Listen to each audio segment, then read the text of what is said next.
Hola, buenos días, ¿cómo les va? Bueno, hoy vamos a hablar del proceso de fotosíntesis. ¿Se acuerdan que la semana pasada estuvimos hablando de los diferentes tipos de nutrición que existen en los seres vivos, que puede ser autótrofa o heterótrofa? Hoy vamos a comenzar con la explicación del proceso de nutrición autótrofa.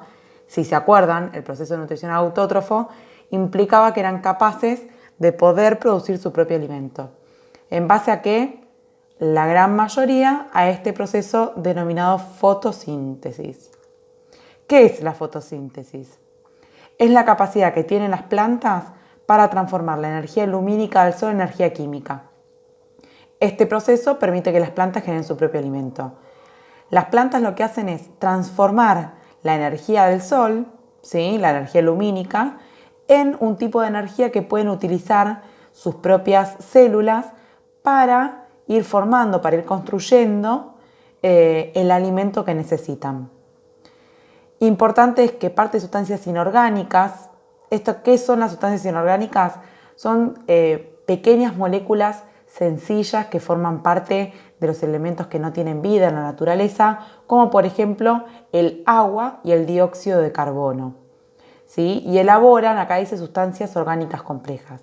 Las sustancias orgánicas son moléculas más grandes, complejas, como los hidratos de carbono, las grasas y los aceites, las proteínas, ¿sí? Algo muy importante es que este proceso, ¿sí?, no es solo importante para las plantas, es importante para todos. Si no hay fotosíntesis, la vida en el planeta no sería posible. ¿Por qué? Porque aparte de formar su propio alimento, como producto final se obtiene oxígeno que se libera de nuevo en la atmósfera. Es por esto que dicen que las plantas son el pulmón del planeta. Bueno, vamos a ver un poquito microscópicamente qué pasa en una hojita. Si cortamos una parte de la plantita y la vemos al microscopio, ¿sí?, vamos a ver que está formado por millones de estructuras como esta. Esto se llama célula, ¿sí? Esto repetido millones de veces forman lo que vemos nosotros a simple vista como la planta. Si vemos bien a la célula, vemos que hay un montón de cosas diferentes, ¿sí? Vemos primero que tiene una estructura cuadrada, rectangular mejor, que la rodea, se llama pared celular, ¿sí?, que está formado por una sustancia compleja que se llama celulosa, es una cadena larga, que es lo que posteriormente nosotros utilizamos para hacer las hojas, ¿sí? Las hojas de papel de la carpeta están hechas con esa parte de la célula vegetal. Pero adentro de cada una de las células vegetales hay un montón de compartimientos chiquititos que se llaman organelas u orgánulos. Si pensamos a la célula como si fuera todo el organismo, cada uno de estos son sus órganos, ¿sí? Como esto es microscópico, esto es una célula que se ve al microscopio, cada uno de estos pequeños órganos lo vamos a denominar organelas u orgánulos. Tenemos distintos, ¿sí? Está el núcleo, que tiene el ADN con la información importante para pasar de generación en generación.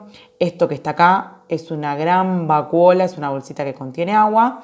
Y hoy nos vamos a encargar de estos verdecitos que están acá, que es este que está acá agrandado, que se llama cloroplasto. ¿Por qué es importante el cloroplasto? Porque es la organela, ¿sí?, el orgánulo que se encarga de realizar la fotosíntesis.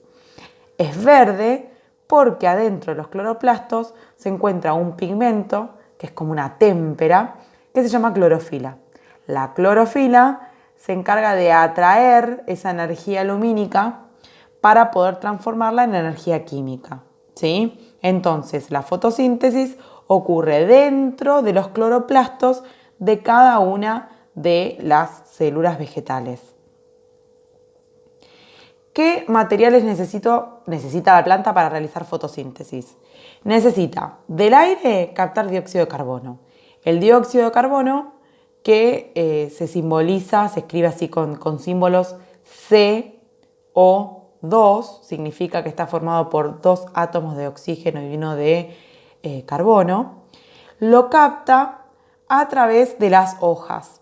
Las hojas, si también las miraríamos al microscopio, veríamos que tienen pequeños agujeritos, chiquititos, que se abren y se cierran.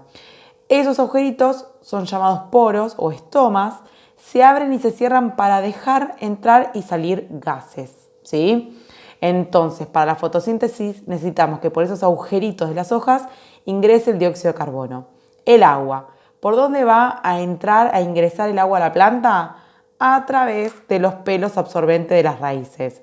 Después veremos que hay algunas plantas que tienen sistema de conducción para que llegue, ¿sí?, a través de unos tubitos esa agua con las sales minerales disueltas a todas las células de la planta.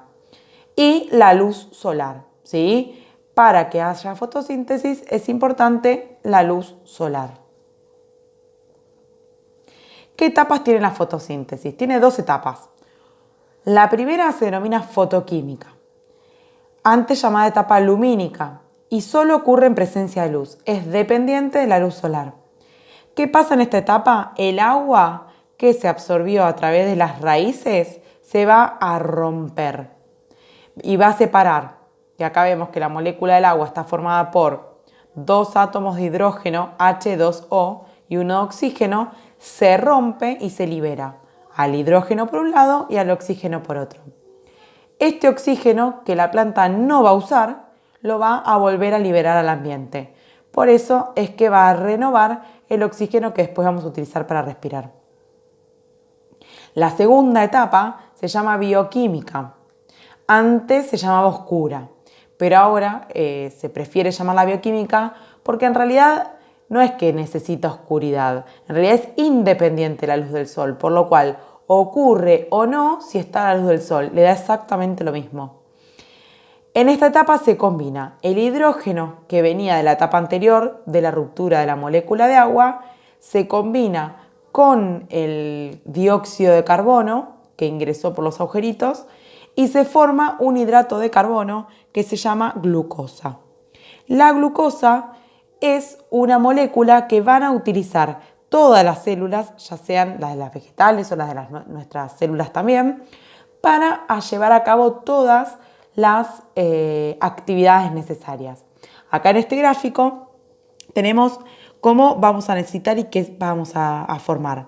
La energía del sol es necesaria, el dióxido de carbono ingresa y se libera oxígeno e ingresa agua a través de las raíces. Y esto que dice acá que se formó son hidratos de carbono, si es el alimento, esas compuestas orgánicos que forma la planta para alimentarse y para hacer todos los procesos que necesita. Una vez formada estos alimentos, estos hidratos de carbono, ¿qué hacen las plantas con esto que formó? Puede ser que la usen, ¿sí?, porque la planta necesita crecer, necesita formar pared celular, puede transformarla en esa celulosa para formar pared, puede utilizarla para todo lo que necesite, ¿sí?, para satisfacer todas sus necesidades. Puede ser que no necesite usarlo ahora y que lo almacene, que lo guarde para más adelante. Y eso, la manera de guardar hidratos de carbono de las plantas es en forma de almidón. ¿Vieron cuando ponen a hervir arroz o fideos, ¿sí?, que larga ese líquido como blanco al agua, se pone toda opaca? Bueno, eso es porque es almidón, ¿sí? Es una manera de reservar, de guardar glucosa para más adelante. Pueden transformarlo en otras moléculas también, como por ejemplo en otras moléculas para guardar las sustancias más hacia adelante, como en aceites, ¿sí?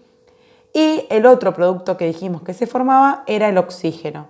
El oxígeno se libera a la atmósfera, renovando el oxígeno que utilizamos el resto de los seres vivos para respirar.